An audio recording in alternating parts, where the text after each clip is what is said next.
How much have you spent trying to attract bucks to your property when the real problem was the property itself? I added it up last January. Over 20 years, I spent roughly $4,200 on products designed to bring deer to my land.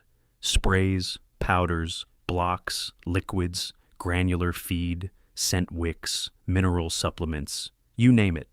Every one of them promised to bring deer in. Most of them brought raccoons. And the year I stopped buying all of it and started managing the property itself, I saw more mature bucks on camera in one summer than I'd seen in the previous 5 seasons combined. The gear industry never talks about what I'm about to cover because there's nothing to sell. No product, no bottle, no subscription. Most of what's on this list costs $0. A few items cost less than a tank of gas. And every single one of them changes your property permanently. Not for one season, not until the bottle runs out, but for the rest of your hunting life. 13 property changes that pull bucks in and keep them there year after year. And stick around for number 13 because it's the one trick that turns your notebook into a weapon that gets more accurate every season. The first change is the one that costs nothing and requires no equipment at all, just discipline. Designate 20 to 30% of your property as a no-entry sanctuary zone, not a don't hunt here zone, a don't walk through here zone. Not during season, not during the off-season, not to check cameras, not to scout, not ever. A mature buck needs one place on his home range where he has never smelled a human boot print during daylight.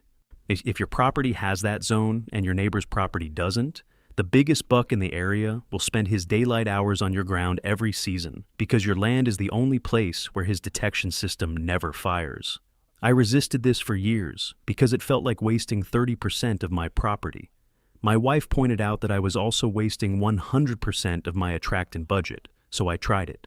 Research from habitat management consultants confirmed that a property can shift from 50% resident deer to 80% resident deer with a sanctuary alone.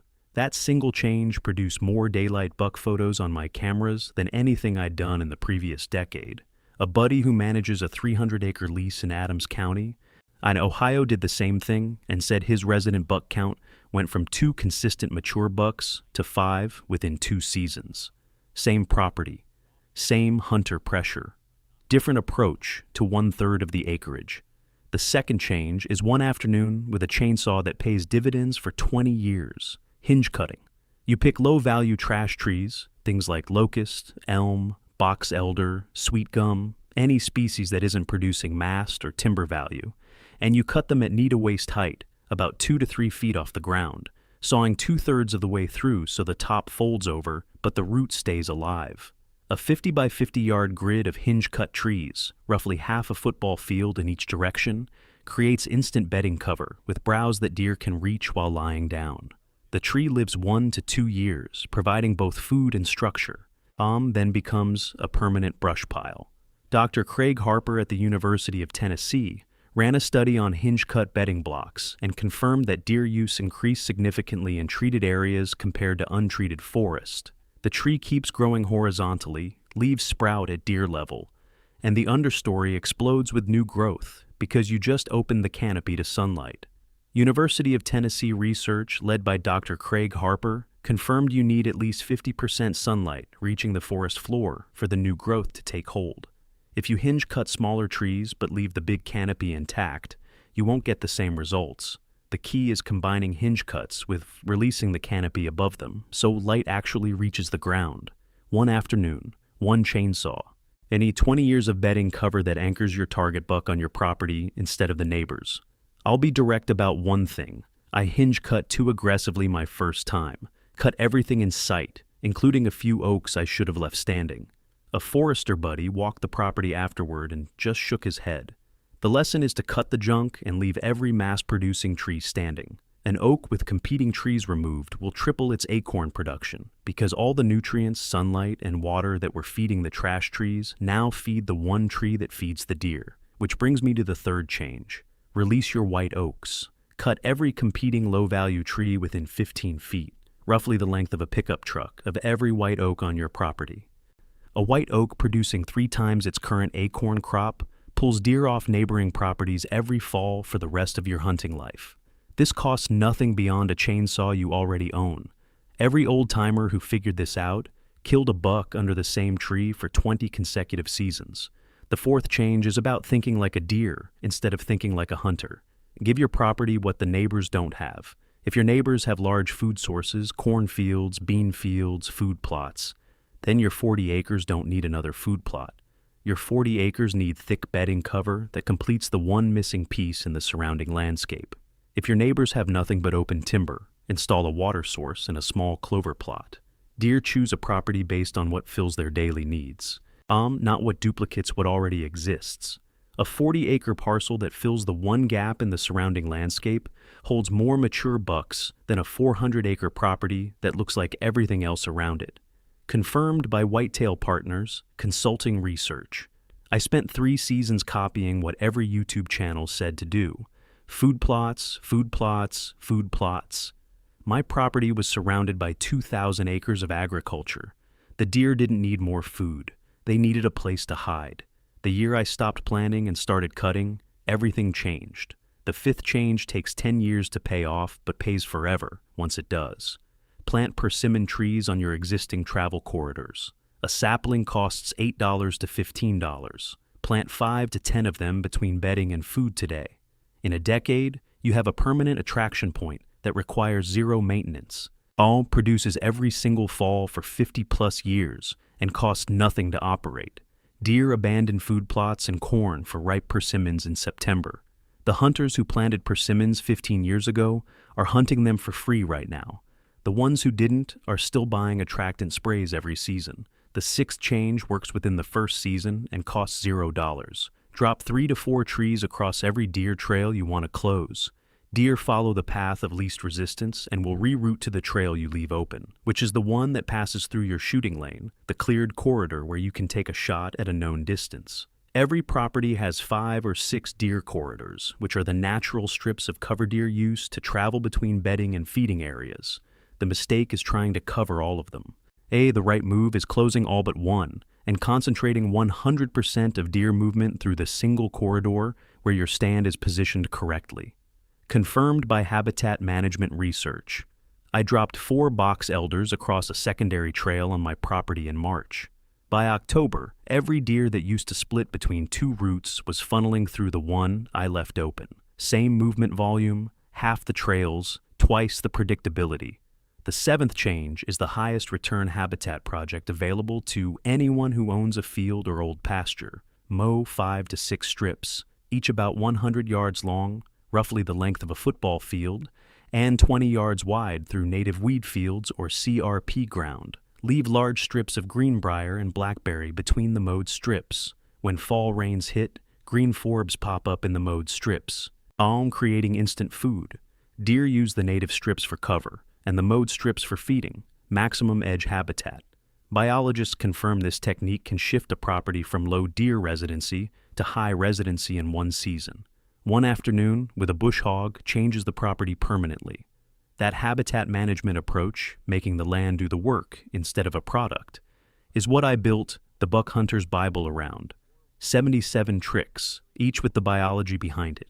90 pages covering attractant chemistry, scent control, stand placement, habitat strategies, and a chapter of old-timer methods. Reference card in the back for the stand. Links in the description below, QR code on screen. The 8th change solves the mystery of why bucks vanish in December. In the late-season deer concentrate in conifer, stands with 50 to 70% closed canopy for thermal wind protection. Michigan and Minnesota biologist research confirm this pattern. If your property has no conifers, plant a strip of cedars or white pines now. They grow slowly, but once established, they become the winter sanctuary that keeps deer on your property through December and January, when every other property in the area has gone cold.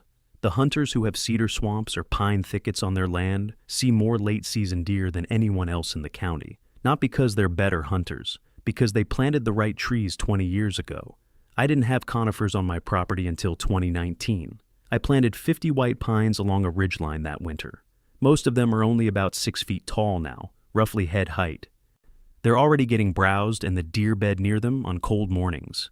In 5 more years, that strip will be the best late-season stand location on the property, and it cost me $150 for the seedlings and a Saturday with a dibble bar, which is a planting tool that pokes a hole in the ground for tree seedlings. My wife asked what I was doing planting trees in February. I told her it was a 20-year investment. She said, "That's what I said about the mineral blocks 5 years ago." She's not wrong. The ninth change turns a $40 investment into the best intelligence tool on your property. A mineral site established in February captures every buck on your property through spring and summer, while antlers are in velvet and most identifiable. You know exactly what you're hunting before season opens. I've covered mineral sites extensively in other videos, but the timing is the part most guys miss.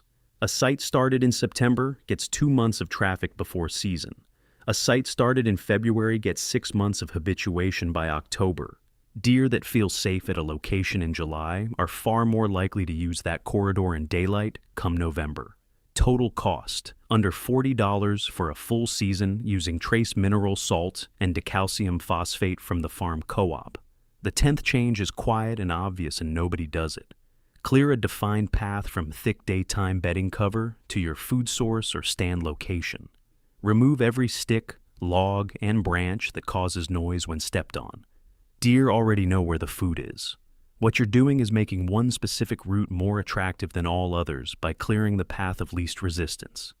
Route it within shooting range upwind of your stand, roughly 25 to 30 yards away, about the distance from home plate to first base. Once deer habituate to that trail, they use it year after year without variation. Confirmed by mossy oak habitat research. I tested this on a trail between a bedding thicket and a clover plot 2 seasons ago. Before clearing, deer use 3 different routes to get to the plot.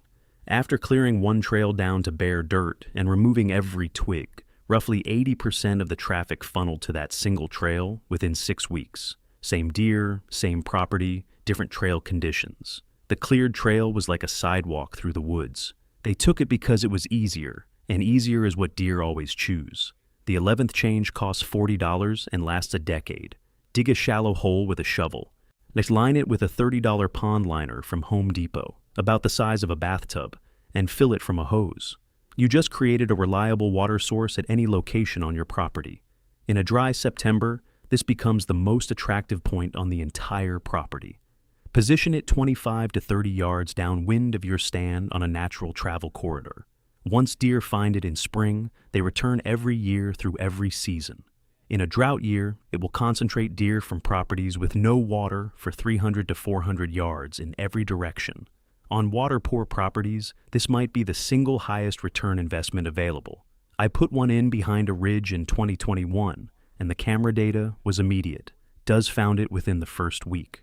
By August, I had every age class on film, including 2 bucks I'd never seen on any other camera.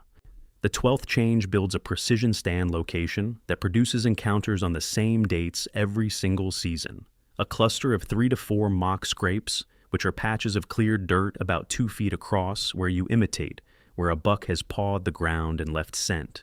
Positioned within 15 yards of a single central licking branch, which is a low-hanging branch about 4 to 5 feet off the ground that deer rub their face and antlers on to deposit scent.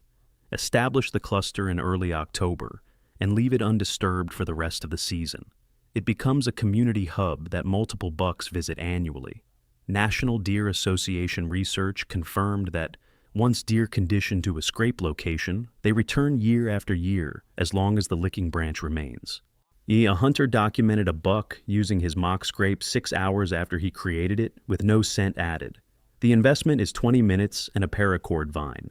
I use grapevines when they're available because a Michigan Sportsman poster confirmed deer prefer grapevine over every other material, and several years of my own camera data back that up. The spongy bark holds scent longer, and deer gnaw on it for minutes at a time. The return is a stand location that produces encounters on the same dates every season. Everything on this list, plus about 60 more field-tested techniques, are in the Buck Hunter's Bible: habitat management, attractant chemistry, scent control, stand placement, rut phase tactics. Reference card in the back. It's in the description below, QR code on screen. The 13th change is the one I promised at the beginning, and it's the one that ties everything else together. Keep a written log of every mature buck sighting and harvest with the date, the location, and the time of day. After 3 to 4 years, the pattern becomes undeniable. A terrain feature that produces an encounter on a specific date will produce again in the same date window next year. Because individual doe estrus cycles, the hormonal period when a doe is ready to breed, repeat on the same calendar dates annually. The bucks know this. They show up at the same funnel, the same scrape line, the same field edge on the same 3 days every November, because they learn that a specific doe enters estrus at that location at that time, and she does it again the following year, within a day or two of the same date. The buck that's alive this year knows exactly when and where that happens, because he learned it last year, and a different buck will learn it next year. A taxidermist I know tracks harvest data from his clients and confirmed that 4 of the 8 biggest bucks brought to his shop over a 5-year period were killed on the same date range, December 3rd through 5th, from properties within the same drainage. He didn't believe it until the 4th year when another client brought in a 9-point killed on December 4th from a farm 2 miles south of the others. Same date window, different buck, different hunter, same pattern.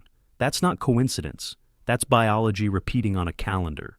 Once you have 3 years of data in your notebook, you stop hunting deer and start hunting dates. You know which stand to sit on November 12th, because November 12th produced an encounter on November 12th for 3 consecutive years. The deer change. The calendar doesn't. That's the one trick the gear companies will never sell you because it exists entirely inside a $2 notebook from the gas station. 3 years of data, dates, locations, time of day. That's your pattern, and patterns don't lie. A sanctuary that costs nothing, a chainsaw afternoon that pays for 20 years, white oaks released for free, persimmons planted for $15 that produce for 50 years, a water hole that lasts a decade for $40, and a notebook that gets more accurate every season. Not one of these requires a product with a camo label. Not one of them expires at the end of October. And every single one of them is still working right now on properties where hunters figured this out years ago and never told anyone. The hunters killing the biggest bucks aren't buying better gear. They're managing better ground, and the ground doesn't forget what you did for it.